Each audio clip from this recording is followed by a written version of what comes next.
I am excited to move into our first session of the conference. And to do that, I am joined by Raj Vinnakota, who I think through the magic of technology will in moments be upon your screen, and maybe even right now. Welcome, Raj. Welcome. Thank you for having me here, Andrew. Well, we really appreciate your being here, and I will now share a little bit about who you are. So Raj Vinnakota is the president of the Woodrow Wilson Foundation. He's been in that role for a bit less than a year. Prior to joining the foundation, Raj served as executive vice president of the Youth and Engagement Division at the Aspen Institute, a new venture focusing on youth leadership development, civic engagement, and opportunity. And before his time at the Aspen Institute, Raj was the co-founder and CEO of the SEED Foundation, the nation's first network of public college preparatory boarding schools for underserved children, and he remains on the board of that organization. Raj is a graduate and has served as a trustee of Princeton University. I won't read for you all of the many recognitions that Raj has received, but his extraordinary contributions in education, in youth development, civic leadership have been recognized widely, and we are very, very pleased that Raj is here with us today. And the occasion for that is in significant part a body of work that Raj has led, which he will tell us more about over the last year and change, focused on understanding more about civic education and redefining perhaps that field. And so maybe, Raj, to get us started, it would be great if you would just share with us how you came to be involved in civic education in particular. Sure, and Andrew, let me just begin with saying just how much of an honor it is to be here. I have to be honest, I wish I was in Seattle 6 weeks earlier, but it's great to be here as the son of a college professor, as the husband of a college professor, understanding just how important higher education is in so many ways to the direction of our nation. And you spoke so eloquently about it just a few minutes ago. So thank you for that. And thank you for the invitation.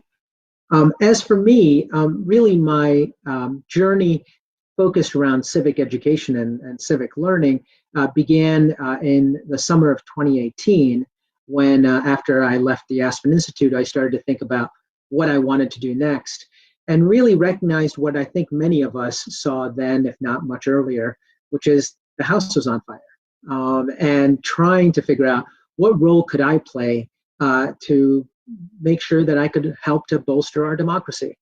And over the course of the fall and into the winter, I was able to start working with a group of individuals, all of whom were leading or engaged in program levels at different foundations, who were scratching their heads because they had spent millions, if not tens of millions of dollars in the civic education space.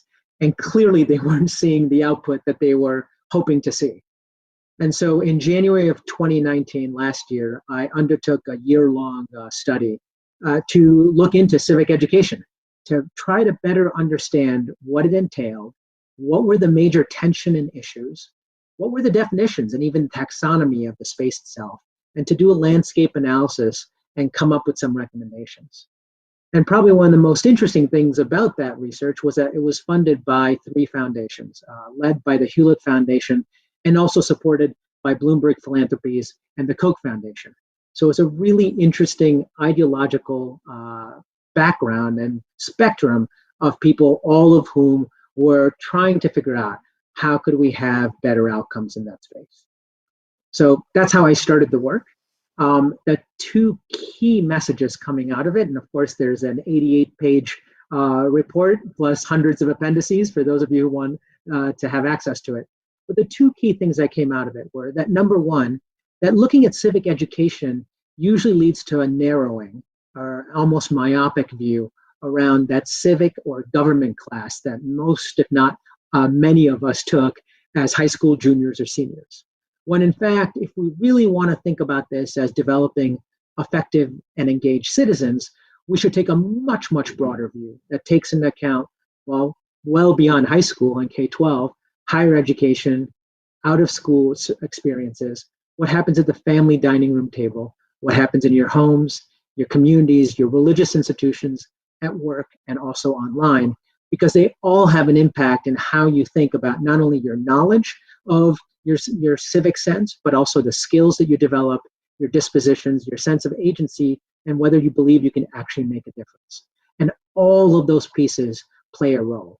And so as a result of that much broader sense of what we're trying to do, there was a recognition that we did not have a field that could actually drive this work forward. So that was number one. Number two, and related to that, was that this space is severely undercapitalized. There is not much sustained, not very little cross-partisan investment that really recognizes that this work, as you mentioned earlier, is part of the long game. It has short-term implications, it has short-term impact, but it's also part of the long game that requires significant philanthropic support, and it wasn't there. So, Raj, let me ask a little bit more about that first point.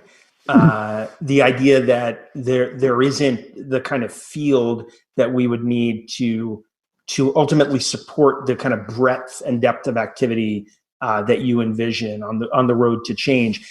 And I can imagine, just given who our sort of community is that gathers around Campus Compact, that people might feel like, hey, we are that field. We write in journals, we attend conferences.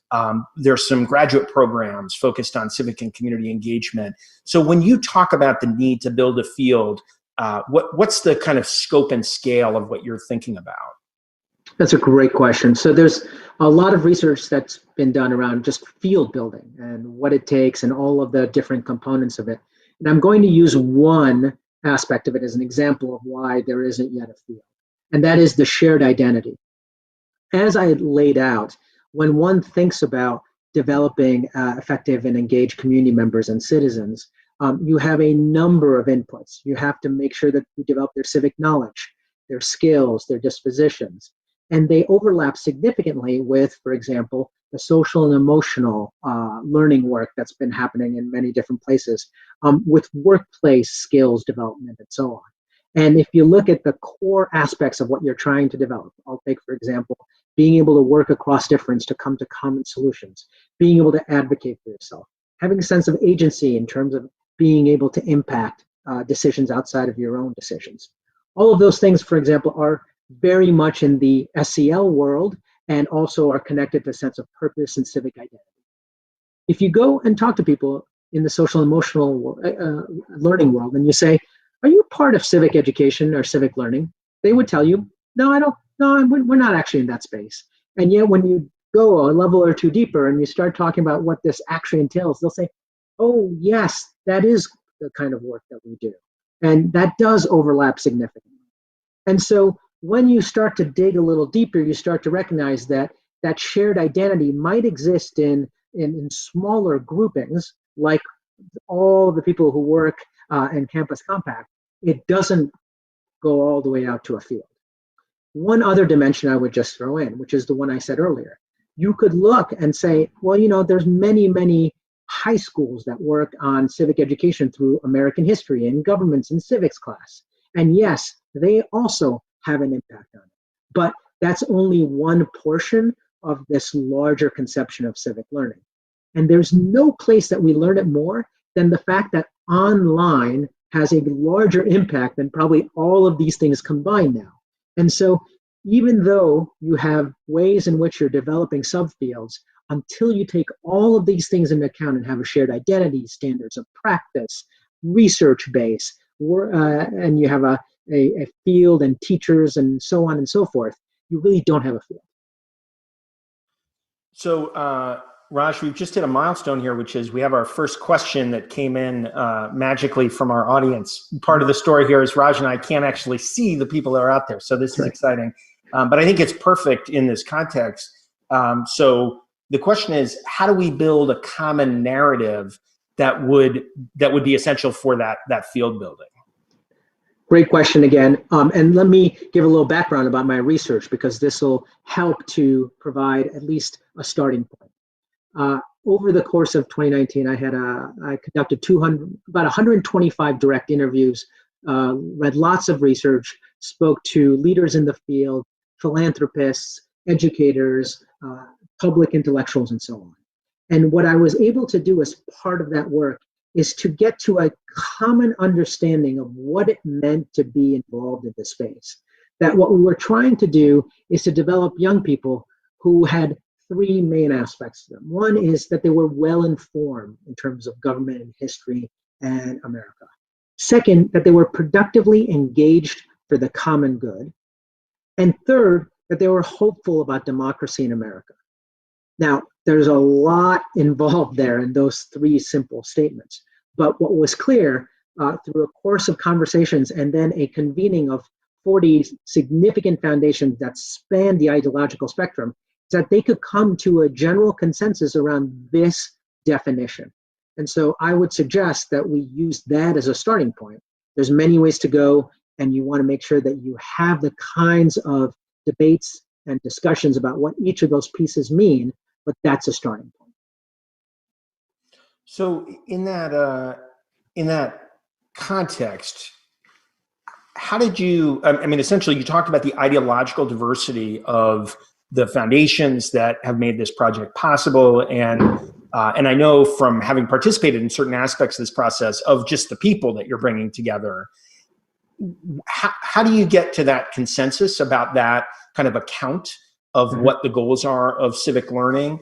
And kind of what do you feel like is maybe not, that you had to not focus on in order to bring people together? What are the choices that are involved in getting to that consensus? So this goes back a bit to the narrative question, and so I'll kind of address that in a second way as well, which is to say that probably one of the most surprising, maybe even relieving aspects of my work was just how much agreement there was and belief and desire to want to have our nation succeed. That people agreed that this space was fraught with tension, but it was tension that wasn't at the cost of breaking our nation apart. So what do I mean by that? I'll give you one very specific example that then starts to speak, Andrew, to your question. There is in this space, of course, a tension that exists around those people who view our nation in kind of a city on a hill, exceptional nation, tradition perspective, patriotism, right? I'm not saying nationalism, but patriotic perspective. And then those who view this from a social justice lens of things not yet achieved, and therefore question where we are in our path to actually being able to get there. And that tension exists. But there was nobody with whom I engaged, nobody with whom we had this very intensive conversations, who said that one existed to the lack of the other, or one existed and the other did not, but rather a question of how to prioritize these two very important pieces of the work that needed to be done. And so I will say frankly that there were times where the agreement was this tension exists, that we're not trying to exclude either the tension or the disagreement or the other idea, but let's call it out for what it is and agree that we need to keep having conversations to try to figure out how you balance these. And then the second piece here was to also acknowledge the fact that some of these tensions would actually get maybe not resolved, but we would get much more data in testing and trying actually out in the real world.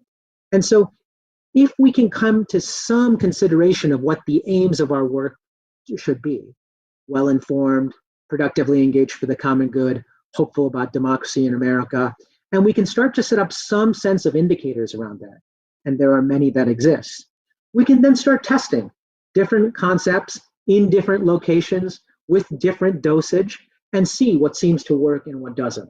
And then you're having a conversation about different approaches and what it is that you're learning.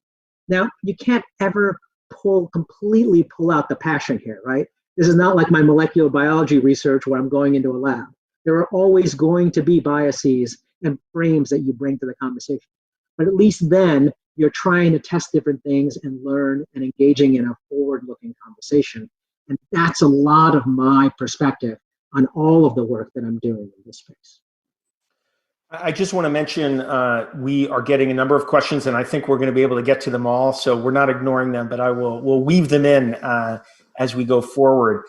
So I love the formulation And it occurred to me that, my training is as a political theorist, and we have the concept of essentially contested concepts. So concepts that we're not going to get to a definition of them. In debating what they mean, we are carrying out that is democracy. Democracy is one of those terms, all the big terms, justice, whatever else. They are essentially contested to the core. There's not some single definition. And I feel like the three things you've identified are also essentially contested, that part of what doing the work is engaging in the discussions about, well, what does it mean to be productively engaged for the common good, et cetera. But I also think that when I think about our community who comes together around Campus Compact, all three of those, and especially that productively engaged for the common good, I think resonate with the work of the experiential, civic, and community engaged learning that is at the heart of what so many of us do. So if we take seriously those kind of three goals, et cetera, what's the process? What's the theory of change? What's the work ahead to get to a place where we see young people and increasingly older people who exhibit those three dimensions?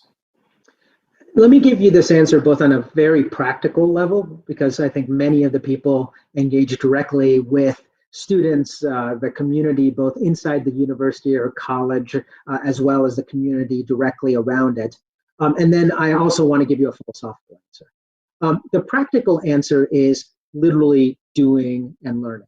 That is to say, you have these contested views and you want to go out and engage with people and create a space where you're trying and testing different ideas, and everyone is learning in the work in the community, which is reading different conceptions of the common good, right? From Aristotle on down to talking about what might work, and then to say, okay, how can we actually create productive engagement? And what does productive even look like? And let's go try some of these things.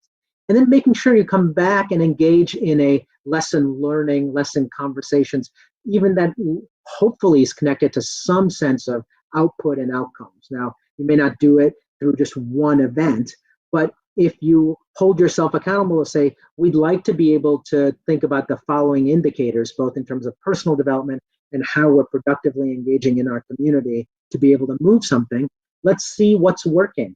Let's test different things. Let's, in seeing those different things happen, then come back and say, both on an intellectual level and then in terms of the actual test, are we seeing what we intended to see, right? You can now see my bias as being a molecular biologist in terms of having this hypothesis, going and testing and so on. So, and I think that everyone in the kinds of communities that you're talking about is able to do this. And if you can bring in the knowledge and have the kinds of conversation that say, should we be Burkean in terms of being very deliberate, or should we be looking to make huge changes and really try to upset the apple cart, and what seems to work, that those kinds of things can be done actually in a practical sense in the communities in which we work. That's at one level.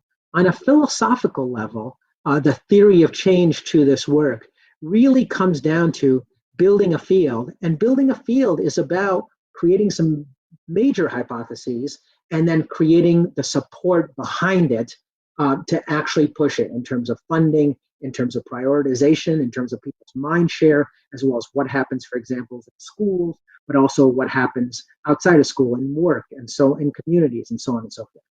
And that really happens from the work that I've done by starting at four different parallel tracks.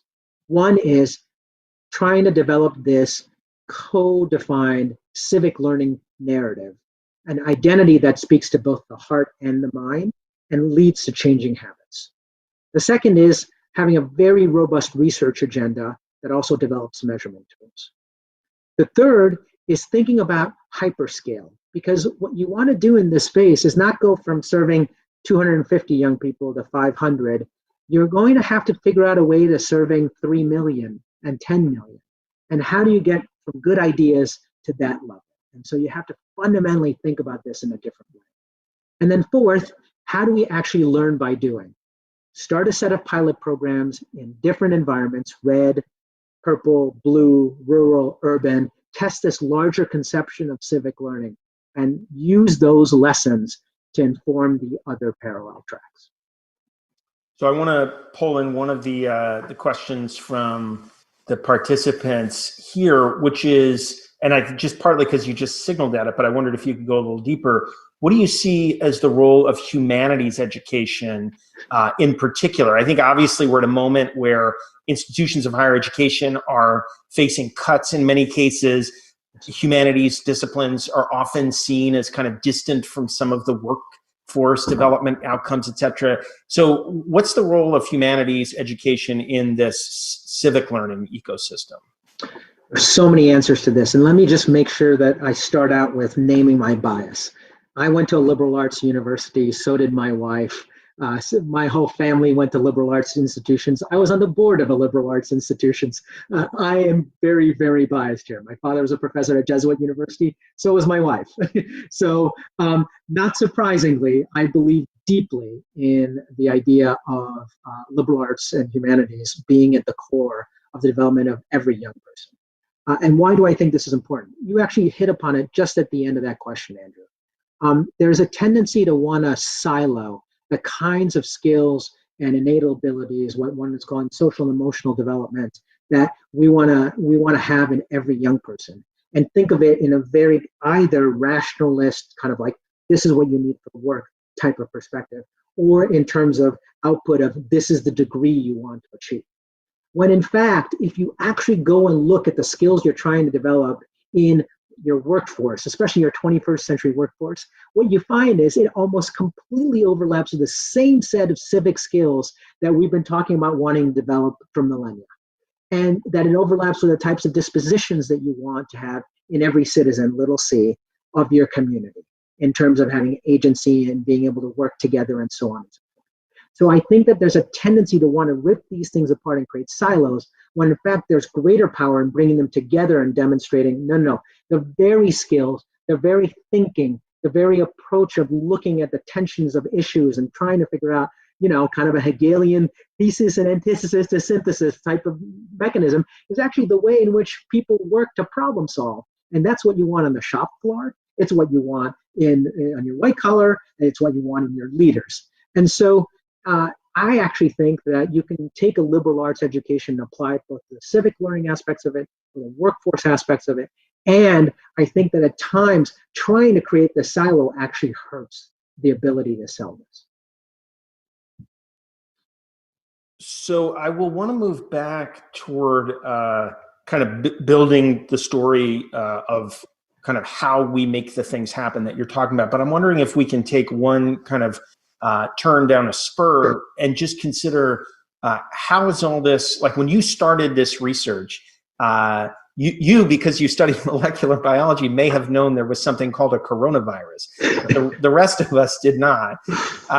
And I'm wondering how the current crisis affects either your thinking about the issues that you've been exploring or the practical work or both. So I think the current situation only makes me want to double down on the work, if not triple down. And you know a little bit about this, Andrew, because I've been leading a short-term project that is intending to re-energize localities this summer to come together and work with civic organizations and youth-led entities to identify acute local needs, either because of COVID or because we've got an upcoming election, and how young people can step into the breach and take leadership roles to really tackle these issues over the course of this summer. And it's called the Civic Spring Project. For those of you who are interested, we will in the next couple of days at the Woodrow Wilson website, and hopefully Campus Compact, and also have it a link to it, actually doing a call for proposals from throughout the country. Very much would love to have universities, colleges apply to do this work. But the motivation for that was a recognition that if there is no better time, and better is the wrong word, more acute need for all people, especially young people, to step up and engage civically in very deep way, not only intellectually, but literally in their work, to be able to ensure that our society persists and thrives. And so when you think about all of this work and the skills that we're trying to do, in a very real sense, I would hope that everyone who is part of this work thinks about not only what are you teaching and how are you ensuring that you're getting through the semester, but also how can you ensure that the skills that you're developing and everyone who's engaged in the work with you now takes them in the summer into real practical ways of ensuring that our local communities can sustain themselves, can thrive, can be ready for whatever happens this fall, can be prepared for the election, can be prepared for whatever happens next with this virus and all of its implications. We need people to step up, and we need to give them mechanisms to do it and make sure they have the skills and dispositions to approach that. So just to stay and maybe go deeper on some of the issues we've been exploring, another question that came in that I want to get to before we move further, and maybe it leads you into some of the kind of next steps, but the question is really about the sort of sharing an interest, the questioner, in the idea of a common narrative, but also recognizing the reality of the deep fragmentation and specialization of higher education. And one example they give is that even in our field, that sort of people use community engagement and civic engagement in ways that are either sometimes a little bit vague and don't really define a lot, or they actually carve out the sort of more political understanding of civic engagement in contrast to community engagement. So, you know, what is our chance for bringing us together around a common narrative, given our tendency toward fragmentation and the kind of glee that sometimes academics take in having a particular thing that is separate from other things? I think it goes back. So it's a very real question, right? And there are multiple questions embedded in that. One is about language and definition. Another one is related to taxonomy and grouping. And another is about means to an end. And I would always go back to what are the aims that we intend to achieve in terms of the long-term goal, the actual long-term impact and outcomes we want to see, and then giving great space to be able to determine the mechanisms by which we want to try to achieve it and see what works. And recognizing, of course, that it's human beings, and so it's not about trying to create widgets or even some of the experiments that happen under a petri dish in a lab. Some of these things may not be as replicable as other things.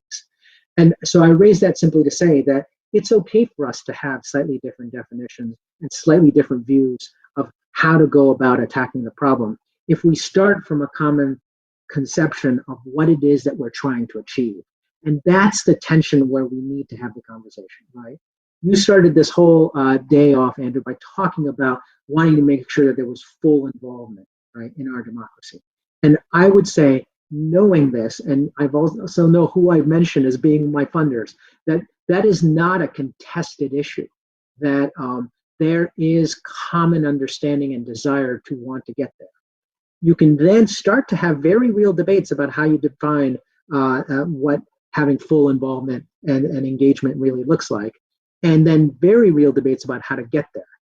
I think if you start with having debate about how to get there and what's the best approach, you're never actually going to make it.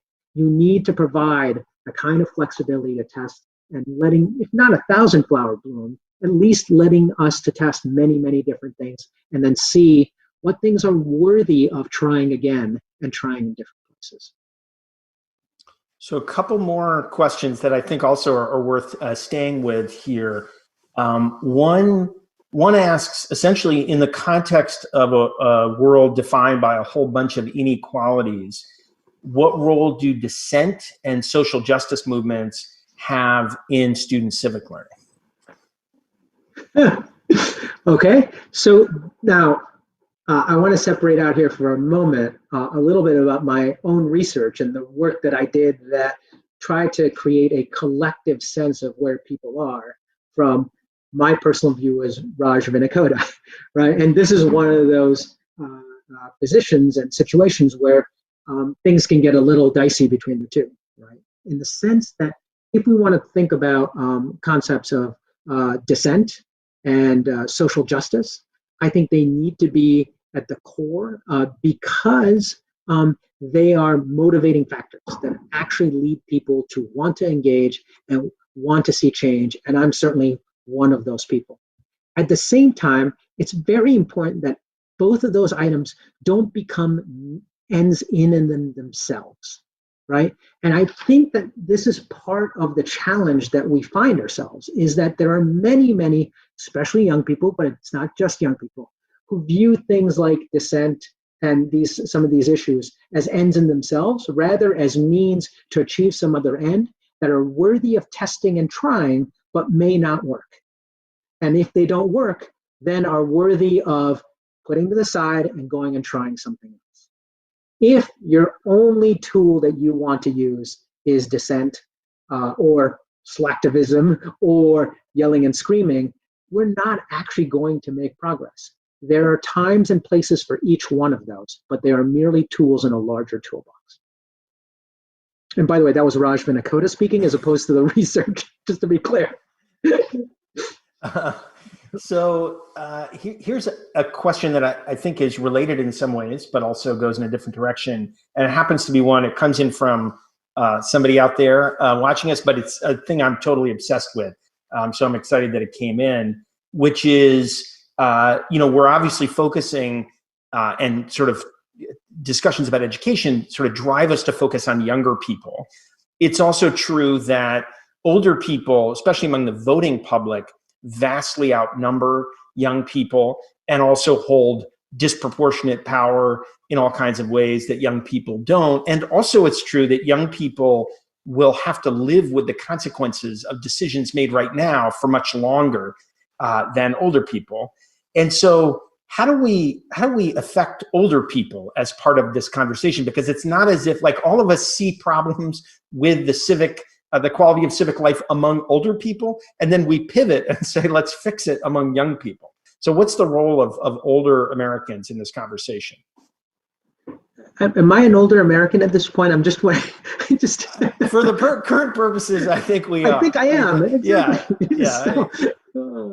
God, how times change. Okay. So let me just say that my research had very little to talk about this. And just to be clear, that's because the frame of the research was really looking at the youth development ecosystem, which I take to include the K-12 system, higher education, and a number of other major structure and mechanisms. But it did not look at older people. So just that, so you understand that the research doesn't speak to this. At the same time, I think that if we are to have any kind of change over any what I would call reasonable period of time, so let's say between now and our 250th anniversary, for example, that investing in young people is necessary but not anywhere near sufficient. And I would suggest that there are at least 2 or 3 things that need to happen so that we can get there. Once again, Raj Vinnakota speaking on my own platform and my own beliefs. Number one is that we absolutely need to focus on localism and community building as a way of creating a foundation for us to get to what I'll call nation building. I think that is the place from my research, but also from just talking with folks, that we can start to create this sense of common good in a much more real way, in a much more tangible way, and developing the trust and hope that you want to see, right? That then leads me to my second perspective on this, which is at its core, we are suffering from a tremendous lack of trust as a country. And localism can help drive some of that. But I think that the other thing we need to figure out how to do, and I don't have the answer for this yet, is how to create the types of platforms and spaces where people who come with very different perspectives can at least start to view themselves again as human beings and as Americans, even if they may have fundamentally very different perspectives and views. That also leads to a sense of a new narrative, because the narrative has to be around Americans and human beings, and that even if we may have fundamentally different views about things that are very near and dear to us, that this movement towards dehumanization of, kind of the othering and so on, is having real implications for how it is that we view people with whom we don't agree, right? I can't tell you the number of times that I feel a whole sense of emotional reactions to certain points of view that, you have to be able to learn how to be able to dissipate and still engage, right? Those types of practices have to be developed, and we have to create and figure out how to create a platform, not just for young people, but for middle-aged people like me and older, wiser people as well, so that you can engage in this work. Once again, I think doing it at a local level where you're engaging, hopefully face-to-face, right? Video doesn't really give you that opportunity, but being able to engage face-to-face can do it. On a personal level, I will tell you, it's one of the reasons that I moved from Washington, D.C. to a much smaller town of 8,000 people here in Maine, so I could engage in that communitarianism where you actually have to come together and decide on the budget. And you're looking at everyone walking down the street after you've made those decisions, and you figure out what the priorities are for a city and a community. So there's a lot there. I want to raise one other issue too within this context, which is which hasn't been discussed, which is national service. I think at its core, if we want to have a long-term perspective on this, in addition to civic learning and education and so on, is we really need to think about what role national service can play at the center of development of all Americans. And by the way, by Americans, I mean people who live in this country, whether or not they are citizens of this country. There was a report that just came out around this issue that started talking about national service in its most general conception. And I think it needs to be instituted, if not in a rigorous sort of way, certainly in a set of approaches so that many, many more people can engage in national service in a deliberate sort of way of helping other people. So that's a long-winded answer. I apologize, but it's a broad question. Yeah, no, that's great. And I'm just going to make a tiny plug here. Our first session tomorrow is just really a kind of a show and tell about Campus Compact's work. And one of the things we'll be highlighting is our national service programs. We have close to 800 national service members connected directly to Campus Compacts across the country, precisely because we do think it's an extraordinary way to build individual capacity in those members, those service corps members, but also in the communities they serve. The work they're doing is that community weaving work in in all cases. And so I think, that's something people can check out. Andrew, I would mention two other things. One is, for those of you who haven't seen it, David Brooks did a piece on national service. I think it's titled National Service Now. It just came out late last week. People may want to read it. It talks about a bill right now that is trying to wind its way through Congress. And for those who are very major supporters of this, they may want to be aware of that. The second thing I should mention, I don't want to duck this issue. I think that there's a need for government reform. And by that, I mean elections and people feeling like they're actually being able to make an impact on this direction of this country. I'm going to leave it at that because I am not an expert in that space. I know many people who have spent a lot of time thinking about what could be cross-partisan approaches for thinking through this. I raised just one organization of many as being Issue One that really is thinking about this, but there are many, many others. If anyone's interested in that space and is looking for connections, feel free to ping me. But it's not my area of expertise, but it needs to be one of the pillars of the work when we think about adults and their engagement across this. So if we move back to kind of more grounded in your research and where you see this work going, what are the key things that higher education needs to be doing? What are the key things that the people in higher education institutions, whether in faculty roles, staff roles, students, what should people be pushing their institutions to do? And what are things that they can just be doing kind of in their own efforts? So I would say that all those of you who are involved in higher education have a tremendous opportunity and responsibility. And that is to develop the user's guide for democracy and self-government. Campus Compact certainly fits the bill in terms of one key aspect of doing that, but you can do it in so many other ways. I will give you just a few very practical examples. We were just talking about the need for platforms and spaces where people could engage with very different points of view. Universities, colleges, all higher education institutions have an opportunity to do that frankly, in a way that, I took for granted when I went to college. And I wish I had other opportunities, again, for such environments.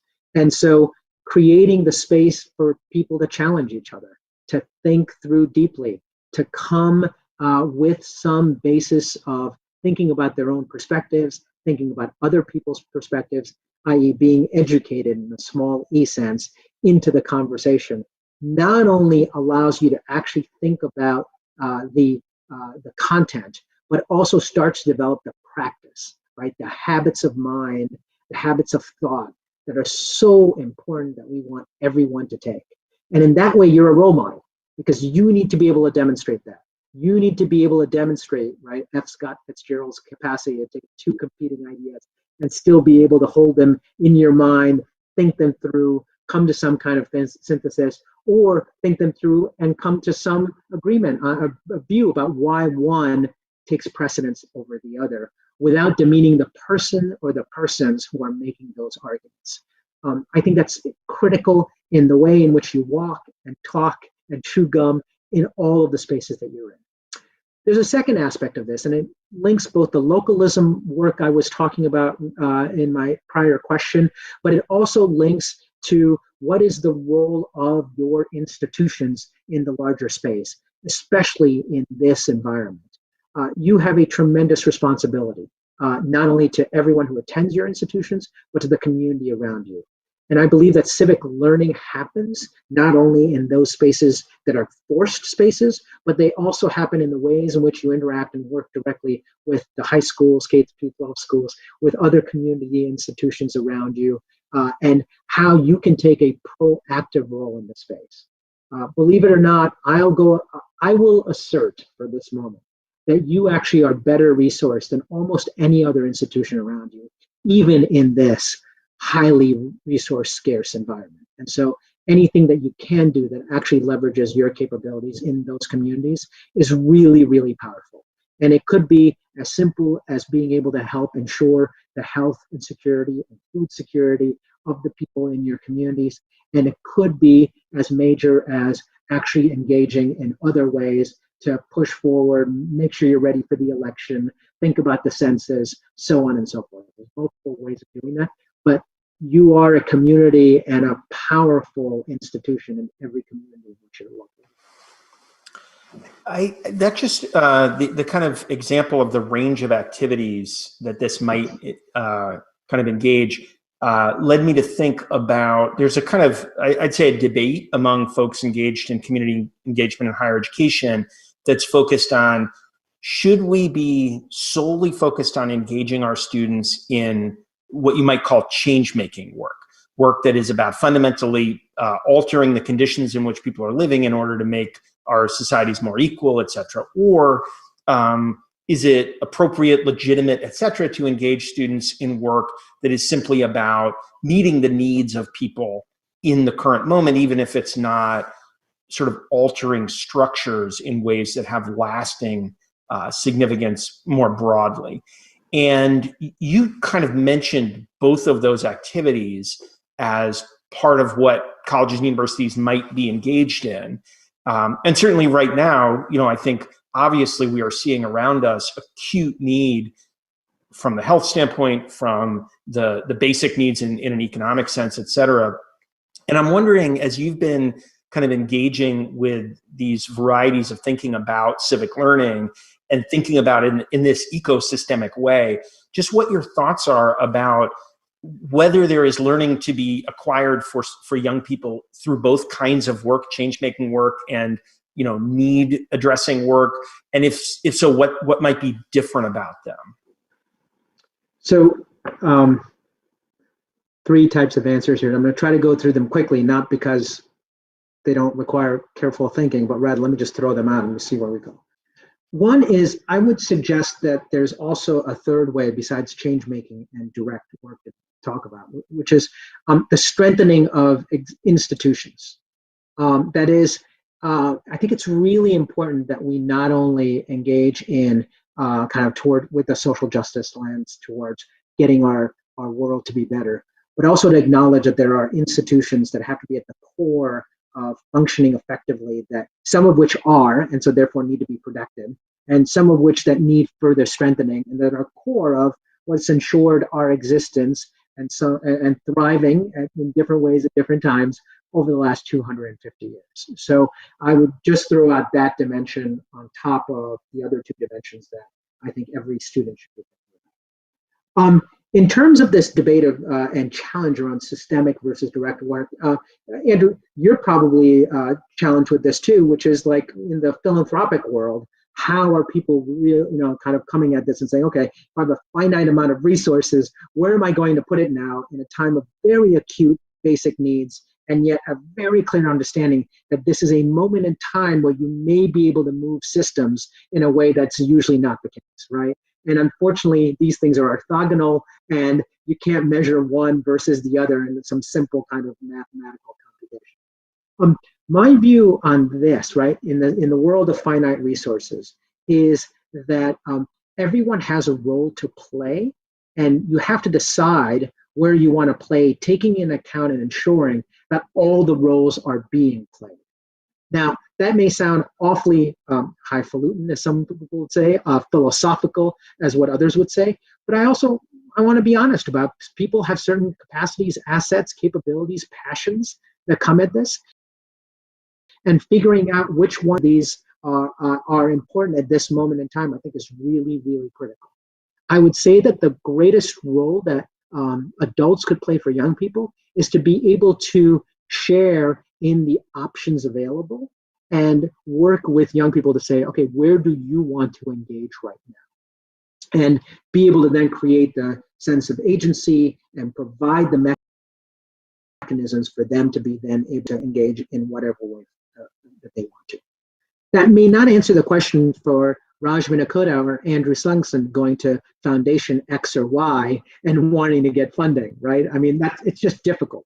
But I think it's just a recognition that both are in a high need state right now. And I think in the end, passion should drive you to go work in the one that really motivates you right now. And then when it comes to young people, it's our role as adults to make sure that we support them to go down that path and are successful. So I'll leave it at those two. Drive me in whichever way you want to, or if there's other questions.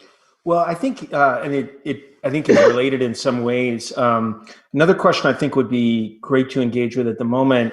I think, so we'll share through the various platforms people are engaging the link to your report. But the report grounds this work in a conception of ecosystems and in strengthening not just civic learning, but civic learning ecosystems.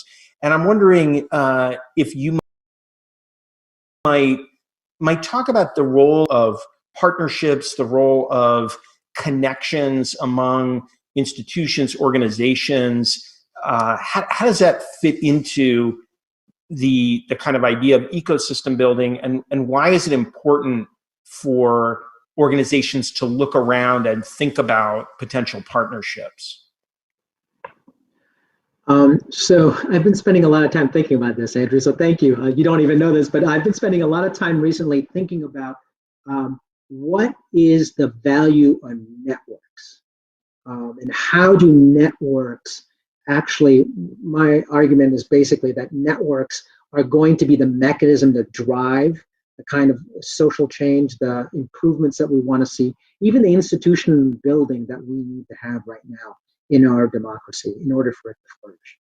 And so there is no single institution or player that has the leverage in our current societal framework to actually be able to drive the change, because it requires so many different dimensions to be impacted, from in terms of the actual work and the standards of practice and the research that's necessary to understand this, to the grassroots mobilization, to the policy drive that you need to make this a possibility, local, regional, state, federal, to the narrative development that needs to happen. That can't happen just because one person goes on their Twitter feed and decides that they've created that mechanism, right? And so networks are, in my sense, going to be the only way in which we drive change at scale. And to your change makers, type of perspective, I think it's really, really important that young people and that our institutions model this work. And so what does that mean? I think it means that you need to recognize what are the assets and strengths that you bring to individual networks, to institutional networks, and focus on how those assets and strengths then connect with other people's capacities. Where can you double down because you're both very good at certain things? Where can you complement each other to try to move mountains? And that requires a level of humility in at least two ways. Number one is recognizing what you're good at and what you're not good at. And number two is recognizing that you're in this for the long game, that this kind of change doesn't happen overnight, that it requires a tremendous amount of resources, starting with intellectual and talent and people, but also funding and so on and so forth. And so you have to see this in the long game sense, but that's where actually networks can accelerate the work and make it more likely to be successful. I was recently just reading a book, Leslie Crutchfield's How Change Happens. And she talks about the power of networks actually be able to drive significant change and take some great examples across the spectrum. And that was where my thinking around networks was developing very recently. So I hope that answers your question. Yeah, no, that's great. It's interesting because one of the insights that I associate with her from an earlier book that I can't remember the name of. Forces for Good, maybe? Yes. Yeah. Is the idea that the forms of organization that lead to producing social goods, public goods, are very different than the forms of organization that lead to the creation of private goods. And that, I think in higher education, that's a constant struggle, whether kind of corporate models are appropriate to the university. And I think it's we're going to see that battled out not one more time, but right now in intense ways, given resource scarcities, et cetera. But yeah, so a powerful thinker about this space. So Andrew, if I could jump in, right? I mean, one of the concepts here that's come out of that whole area of thinking is this concept of doing and thinking, right? I think action tank, I think is the concept, right? I mean, that's what universities should be, right? There should be action tanks. Absolutely. And again, we're seeing some that have really shown tremendous capacity to spring into action in that way, which has really been striking because it isn't what we always associate with our institutions. I think this will be, well, we'll see how many we have time for. We have a few really hard ones, so I'll see how many we have time for to keep you going. I think we're done. Yeah, exactly. So the question is, what do you mean, that is you, Raj, by the social changes we want to see? In other words, I think there's a sense that you may be referring to a sense of agreement about what we'd like to see, and I wonder, what can you say about that, and maybe how that relates to the consensus that emerged through the work that you did? I think there's a recognition that our social fabric is frayed, is fraying and frayed, and don't know how much more it can withstand. And what I mean the social changes we want to see is the concepts of trust in neighbors, in others, this tremendously worrisome set of measures about how Democrats think of Republicans, how Republicans think of Democrats, and yet at the same time a set of measures, I think that came out from a group called Common Ground, that actually talks about the fact that the middle is just fed up and tired about all of this. And so when I talk about the social changes that we want to see, I'm not talking about it in a I'm sorry to be euphemistic about this, kind of in a civil rights 1960s type of change. What I'm talking about is, how do we rebuild our communities to build that sense of trust, to build the sense of that we're all actually engaging and working towards a common good, in agreeing to disagree at times, and appreciating the fact that that policy gets made because you bring many people with many different views together, and they're forced to compromise. Those kinds of concepts are the ones that I'm most worried about when I talk about the social change I want to see. In addition to that, I would go back to comment I made earlier, which is kind of a recognition that part of what we want to see is this tension of both elevating kind of a patriotic history view of our country that does celebrate it for what it has wanted to be and has been in so many different ways, and yet also kind of this social justice angle that says, but not yet there, not yet close to there, and so we want to continue to go on that path to come as close as possible to what the Declaration of Independence stated. So then this will be the last one. Okay, so I'm assuming this will be hard then. That was a tough one that you handled very well. So we have to see whether we can keep up in the ante. I think the question is kind of motivated by our conversation about the recognition of deep inequalities that exist now, including in access to high quality education and high quality civic education.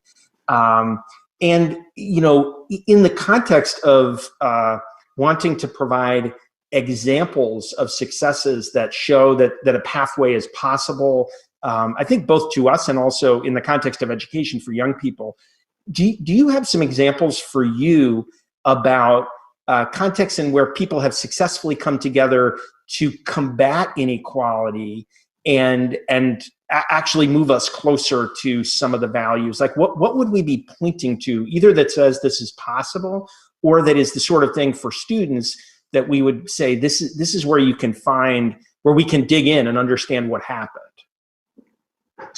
So I would actually have people go look at a couple of different things. One is for those of you who are aware of the work that Weave communities are doing, community building.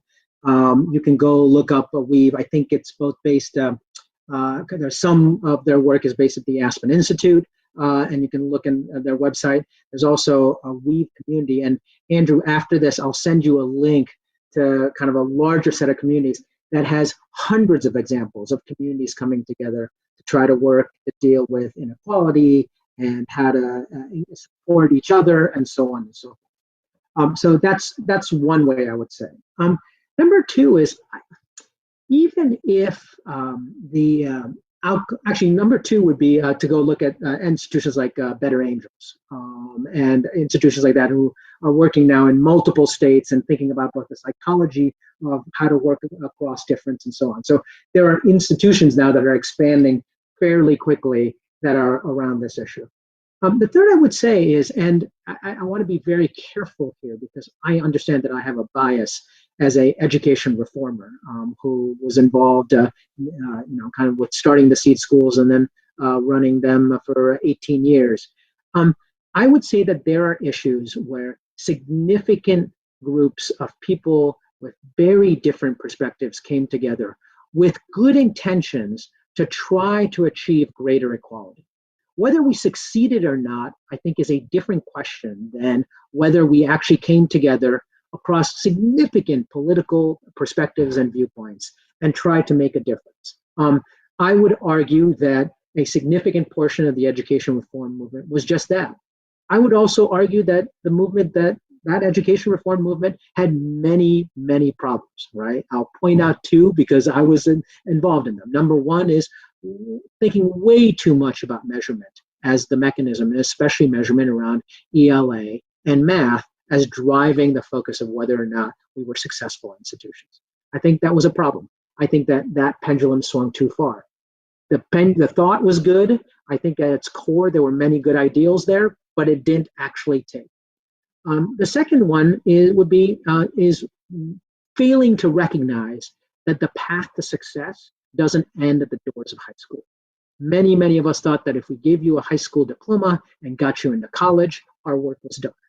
And it took us a decade of work before we even started to recognize it. And another decade that we're just finishing up before you recognize that actually this is a much longer path around which you need to develop a whole set of systems.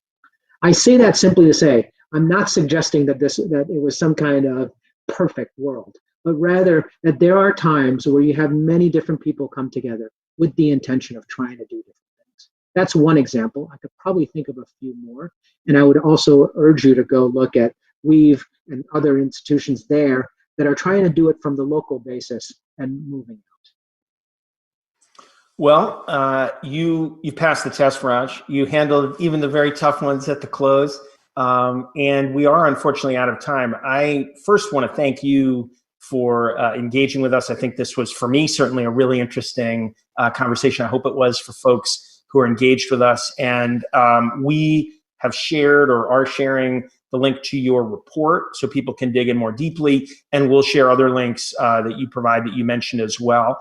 I want to thank all the folks who, I wish I could say all your names, but I don't have time, but all the people who sent us questions. That was terrific. Those were really, really provocative, interesting questions that spurred, I think, great reflections from Raj. So I really appreciate that. So, it's weird that we can't see and hear folks, but I'm giving you a round of applause right here, Raj, and I thank you. Thank you. And folks really enjoyed it. Clapping and cheering wherever they are. We are about to head into a 15-minute break. So we will reconvene at what will be 5 p.m. Eastern time. You can make the appropriate adjustments for your time zones. And then we will be coming back for the Campus Compact Impact Award celebration. So a fun part of our several days together. So again, thanks, Raj. Thanks, everybody, for being here. Thanks, I'm going Andrew. to see you again Thank you, everyone. in 15 minutes.